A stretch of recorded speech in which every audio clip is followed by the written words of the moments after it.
सर्वोच्च न्यायालयानं भटक्या श्वानांसाठी शेल्टर उभारण्याची वाढती संख्या रोखण्यासाठी निर्विजीकरण करण्याचे आदेश दिलेत. मात्र ठाणे महानगरपालिकेकडून अद्याप शेल्टर उभारण्यात आले नाहीत. तसंच ठाणे महानगरपालिकेकडून एकही दवाखाना चालवला जात नसून निर्विजीकरणही गेल्या वर्षभरापासून बंद आहे.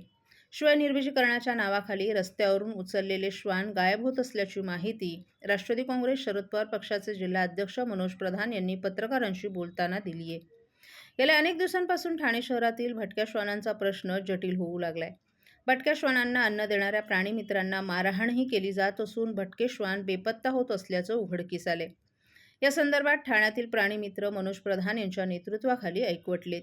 रविवारी दमानी इस्टेट येथील दत्त मंदिरात श्री दत्तगुरूंना भटक्या श्वानांचं रक्षण करण्यासाठी या प्राणीमित्रांनी साकडं घातलं. मनोज प्रधान यांनी आपण स्वतः श्वानपालक असल्यामुळे आपणाला प्राणीमित्रांच्या व्यथा माहीत असल्याचं सांगितलं. सर्व प्राणीमित्र पदरचे पैसे खर्च करून भटके श्वान आणि भटक्या मांजरींना खाऊ पिऊ घालत असतात. मात्र समाजकंटकांकडून या प्राणीमित्रांना मारहाण करण्यात येते. श्वानदंशाबाबत बोललं जात असलं तरी 1000 श्वानांपैकी एक श्वान चावला तर उर्वरित 999 श्वानांना दोष का देता? आजही जी समस्या निर्माण झाली आहे त्यास फक्त आणि फक्त ठाणे महानगरपालिका जबाबदार असल्याचंही त्यांनी सांगितलं. आपल्याकडे निर्विजीकरणाची प्रक्रिया वर्षभरापासून बंद आहे. लसीकरणही योग्य पद्धतीनं होत नाही. श्वानांसाठी शेल्टर उभे करण्यात आले नाहीत. एकीकडे निर्विजीकरण बंद असताना श्वान पकडून नेले जातात, मात्र ते परत सोडले जात नाहीत. मग त्यांचं काय केलं जातं याचा शोध घेण्याची जबाबदारी पालिकेचं असल्याचंही त्यांनी सांगितलं. दरम्यान ठाणे शहरात 12,500 श्वानपालक आणि हजारो प्राणीमित्र आहेत.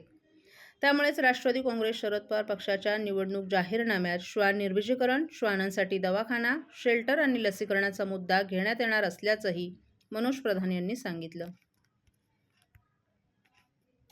की काही रस्त्यावरच्या कुत्र्यांना घेऊन गेलं जाते स्टेरिलायझेशनच्या नावावर, पण स्टेरिलायझेशन केल्यानंतर त्यांना परत आणून सोडत आहेत का तिकडे? तर त्यांना सोडत नाहीये.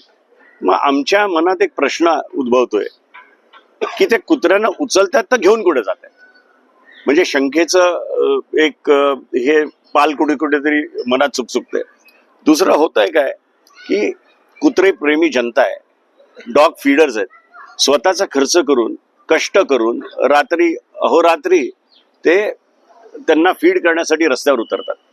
तर सामान्य लोक त्यांच्या विरोधातही तक्रारी करतात, त्यांना मारहाण करतात. तर त्यांचाही विषय आहे.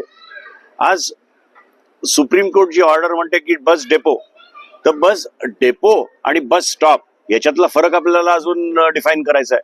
म्हणजे त्या ऑर्डरमध्ये एवढी अँबिग्विटी आहे की कुठला रस्ता, कुठलं हॉस्पिटल, कुठलं बस डेपो का नुसती डिस्पेन्सरी, ह्या गोष्टीवर कुठे स्पष्टीकरणच नाहीये. आणि ह्याचा फायदा कोण घेतंय? तर जे डॉग हेटर्स आहेत ते काय ना काहीतरी आपल्याला एक सुप्रीम कोर्टची ऑर्डर दाखवायची आणि त्या अनुषंगाने जास्तीत जास्त कुत्र्यांना उचलायचं, हा प्रकार या ठाणे शहरात चाललाय. राष्ट्रवादी काँग्रेसच्या माध्यमातून मी एकच गोष्ट आपल्याला सांगू इच्छितो की येणाऱ्या इलेक्शनमध्ये राष्ट्रवादी काँग्रेसच्या मॅनिफेस्टोमध्ये आम्ही टाकू की डॉग्स कॅटसाठी एक चांगलं वेटरनरी हॉस्पिटल झालं पाहिजे. ओके, ही आमची प्रमुख मागणी आहे.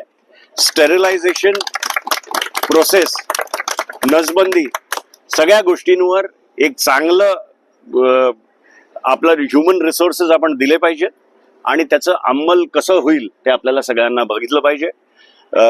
आज हे सगळे जमलेली लोक आहेत, हे मनापासून एका रविवारच्या दिवशी आपला वेळ वाया घालवून जर येतात तर मनातनं त्यांना वाटतं म्हणून ते या ठिकाणी आलेले आहेत. आपल्या माध्यमातून जर ह्या ठाणे महानगरपालिकेला जाग आली तर ते बिचारे जे कुत्रे आहेत ज्यांच्यावर आम्ही असीम प्रेम करतो